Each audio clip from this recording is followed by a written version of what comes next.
個咧就係 Flip 7。咁而家咧裏邊咧就係 One UI 8.5 或者8.5嘅，咁裏邊咧有個全新嘅功能咧，我要介紹俾你識，因為呢個功能咧，我覺得值得係去試一試嘅。仲未撳 subscribe 快撳 subscribe 啦。咁咧 8.5 咧其實有好多功能咧喺裏邊嘅，咁但係今日咧我就會介紹一個功能俾你識，記住咧要用一用嘅。咁咧呢個係咩功能咧？呢個咧就係 screen recording 啦，即係錄緊。裏邊即係呢個 screen 做緊啲咩嘅話咧，錄咗佢嘅。咁但係有咩嘢分別咧？就係咁樣嘅。我哋拉落嚟嘅話，你就見到咧呢度有個叫做 screen recording 啦。咁我第時咧就會教你點樣做到呢樣嘢嘅。咁樣撳一撳佢之後嘅話咧，就出現咗呢個嘅畫面啦。咁呢個畫面咧就有1同埋2嘅。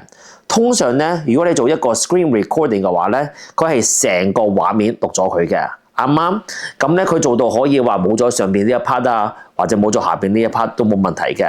而家咧多咗個新功能咧，就呢個啦。呢一個咧就係錄邊個嘅 screen，即係呢個畫面啊嘛。但係咧我要錄呢一 part 嘅，你係可以咧齋錄嗰一 part，呢個就 partial 啦。見你個框框，咁呢個點樣做咧？咁我而家就教你啦。咁下邊咧就問你啦，你係想要聲啦，要嗰個 YouTube 嘅聲啦，或者要聲同埋嗰個咪嘅。咁咧我哋咧就開咗一個 YouTube 先啦，當我 OK。咁我譬如話我想播一條片嘅，我想播呢條片嘅。咁咧你會見到咧嗰個畫面咧係得咁多啫嘛，係咪？見唔見到？咁咧，我想就錄呢一 part， 唔係成個 screen 嘅。咁咧，而家咧，我就喺上面拉落嚟啦。撳 record， 我就要 select 呢一個啦。呢個藍色一定要 highlight 咗佢啦。咁 start recording 咯。咁咧，你會見到咧，而家呢個框框咧出咗嚟啦。OK， 你見唔見到？呢個框框出咗嚟啦。咁咧，呢個框框出到去之後嘅話咧，我而家咧就去撳 record。咁而家咧呢一個咧就係 screen recording 啦，見唔見到？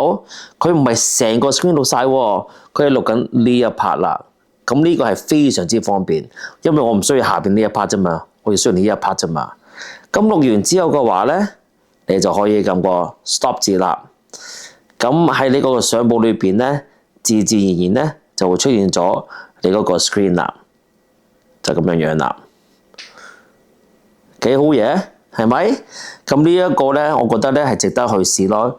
咁如果你哋成日都用 screen recording 嘅話咧，咁呢個咧就全新功能嘅。OK，咁希望呢集幫到你啦，撳 subscribe 啦，撳鐘仔啦，下一集再見到你，拜拜。